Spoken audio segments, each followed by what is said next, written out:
Hello everyone, welcome back to my channel. In today's video, I am going to show you a sketchbook style loose watercolor painting of Lake Como in Italy. I'm using my Baohong 140-pound cold press watercolor paper, which I love. But if I was in Italy, I would be using a sketchbook like this, using Arches 140-pound watercolor paper to plein air paint this scene. Now, I am actually going to be in Italy in April 2025, and you can come with me, but I'll tell you about that in just a second. I am using a flat brush and a round brush. It doesn't really matter the size, just whatever you prefer, and my Daily Rowny 48 pan watercolor set. All right, so you saw my sketchbook. That was from when we did a watercolor retreat in Costa Rica. I hosted this last October. It was so fun. I was able to take 14 people with me, and we had such an amazing time in Costa Rica. And this September, I am taking a group of 20 people to Croatia to do watercolor painting and travel around there. And next year in April 2025, we are going to Italy.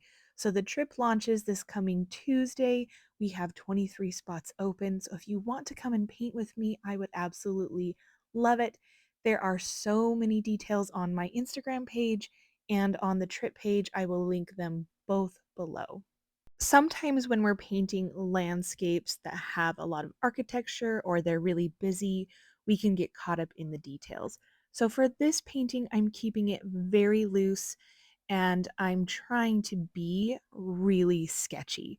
So you'll see a lot of my shapes are awkward.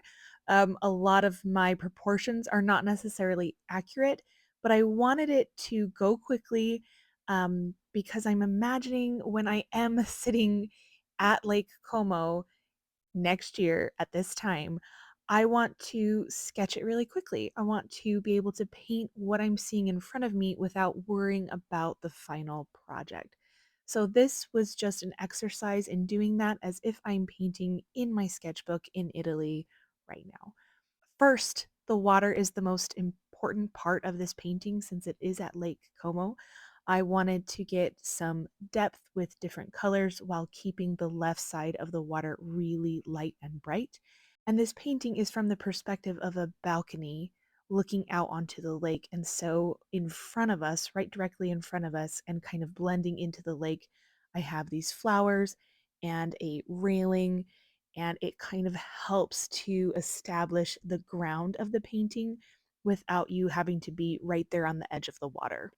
Another thing I like about painting quickly in real time, where you're painting what's called plein air. In plein air, you're in front of this lake or this architecture, is you kind of need to go relatively quickly so that everything blends together. It's one of my favorite looks in watercolor when you can do most of the work and the details all at once. So the colors blend together and it looks just really loose and abstract and expressive.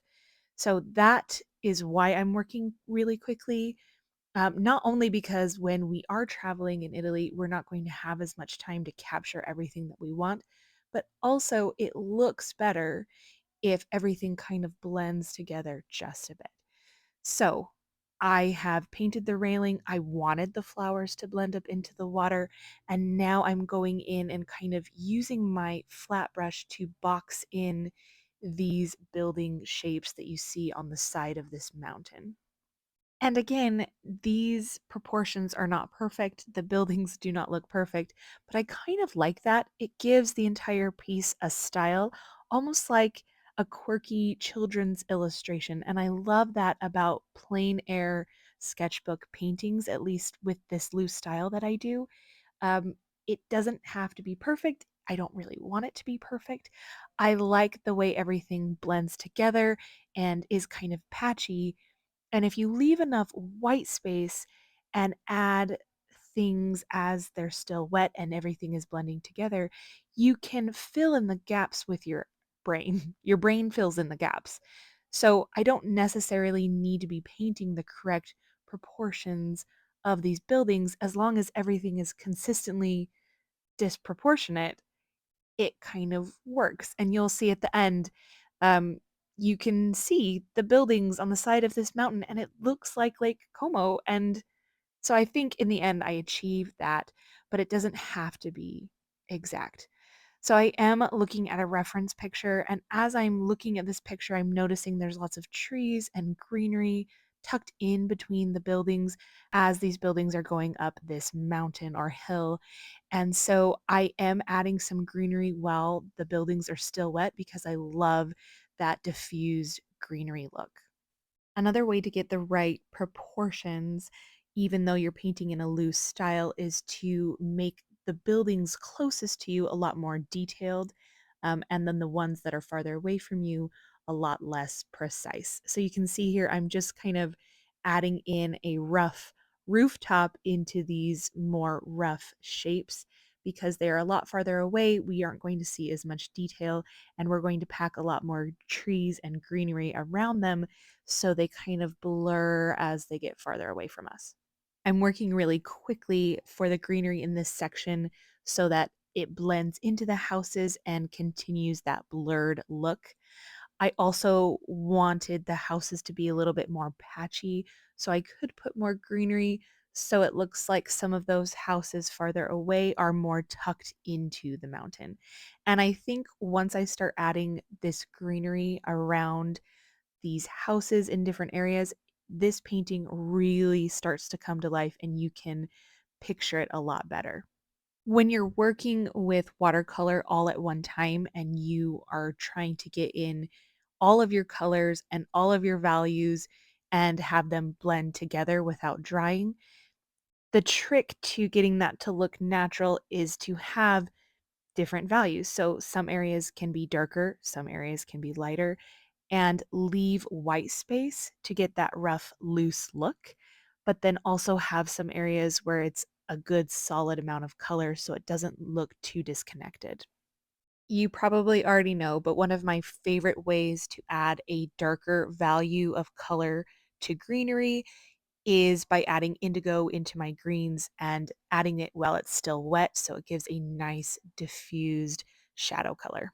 The light is coming from the left side of the painting, so I'm focusing the shadows more on the right side of maybe a bush or a tree or even the buildings, trying to tap it all in while everything is still wet so we get a really nice contrast between the lighter greens and also just around the houses so we start creating more of the shadows and depth.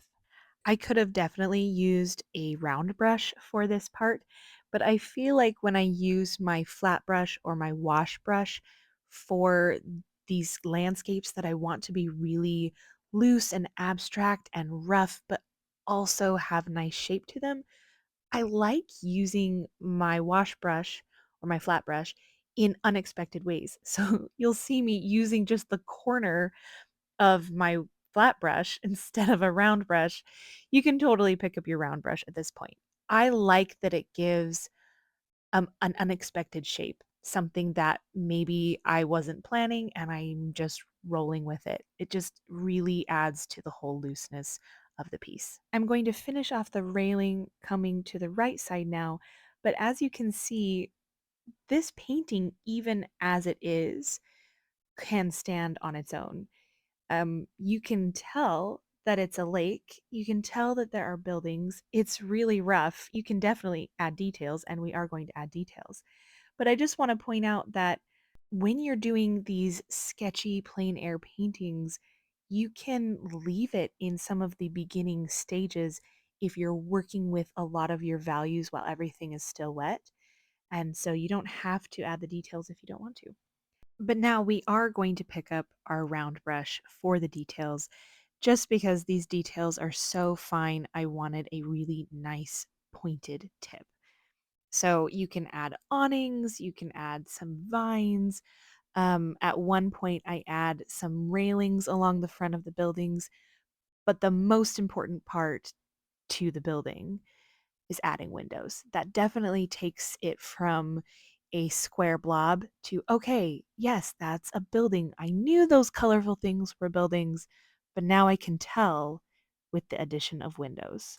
And the same concept goes with the building details, that everything that is closer to you in the painting, the group of buildings that are more on the right side, are going to be a lot more detailed and show a lot more of the structure than the ones that are on the left side of the painting that are blurring into the distance.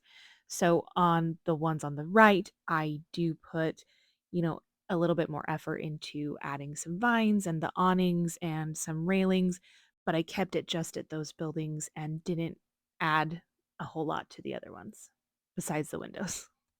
Again, this is the point. If you're sketching in your sketchbook, plein air, you can decide if you even want to add more details. I am adding more details to the roof. I add more details to the greenery. I add shadowing, and obviously some other details. And you don't need to. I think it helps for the viewer of this painting specifically to tell that it's in Lake Como and gives a little bit more expression to the painting. But if I was doing it in a sketchbook, when I was there, I would probably leave out most of these details. Um, so if you're consistent throughout the painting, leaving out some of the details and letting it just be how it is, I really like that look. It's just so illustrated and charming and loose and sketchy. It's just one of my favorite things about watercolor. I do think it's very important to establish your shadows, though. We've kind of already established our light source coming from the left because we added the darker values in the greenery. And so I painted using the shadowy color we were already using for the windows. I just did a quick swipe on the side of all of the buildings to establish the shadows on the right side so that we get a little bit more dimension within the buildings. Now, these flowers that are along this railing that we are sitting on, we're sitting on probably a patio of some kind, maybe a terrace. Maybe we're in one of these beautiful colored buildings and we are looking out on this beautiful scene, and we are now going to add some more details to the flowers that are on the railing. Because we have the nice diffusion of color when everything was really wet in the first beginning stages, we don't have to add every leaf, every flower, all the details. We're just adding a little bit here and there. Then we're also going to use some of that indigo green mixture that I love to really pump up some of the shadows. This gives us our darkest value.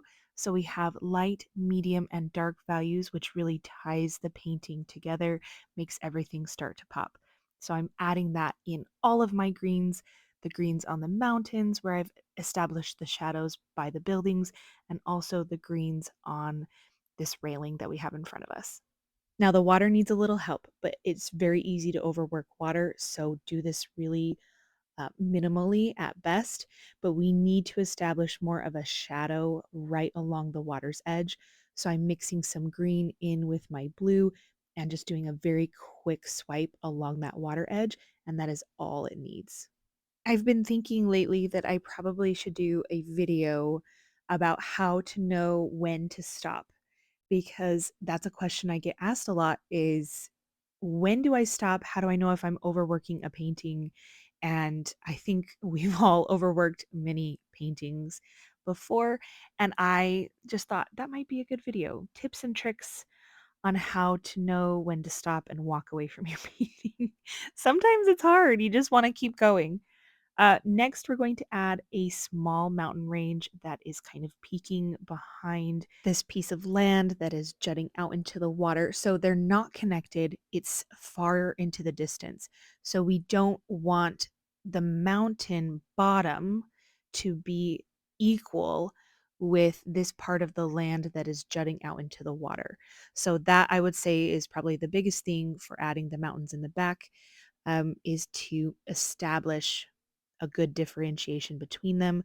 I'm messing around with adding more colors so that there's a little bit more dimension, and I am going to mess around down at that bottom so it's very light down there and the mountains are above. They're not equal, they're farther back. I just really want to establish that. And then I am going to just do a little bit of our light blue, really rough in the sky to establish a nice sky color, but also give lots of paper texture for white clouds. You can also add a little bit of water to smooth some of those areas out and get a nice, really simple sky. Now, at this point, I am just adding the final touches without trying to do too much. Again, I probably would be happy with most of this if it was just a simple sketch in my sketchbook in Italy, but I really wanted to pump up the contrast on the shadows. I felt like the buildings really needed that.